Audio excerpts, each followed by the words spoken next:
కేవలం రెండు పదార్థాలతో ఎంతో ఆరోగ్యకరమైన మరియు రుచికరమైన నువ్వుల లడ్డు ఎలా చేయాలో చూద్దామా? దానికోసం ఒక గ్లాస్ నువ్వులు తీసుకొని అడుగు మందంగా ఉండే కడాయి పెట్టుకొని బాగా వేయించుకోవాలండి. ఇవి బాగా దూరగా వేగిన తర్వాత పక్కన పెట్టేసుకోవాలి.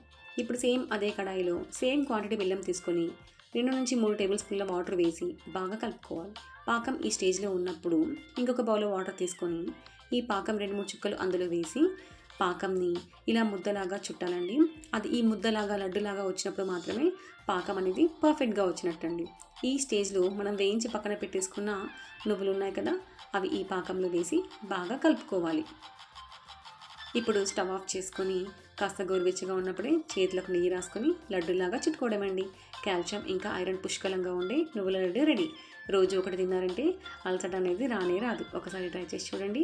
మరి మీకు ఎలా అనిపించిందో కామెంట్ చేసి చెప్పండి. మా ఛానల్ని ఇప్పుడే సబ్స్క్రైబ్ చేసుకోండి. Thank you so much for watching.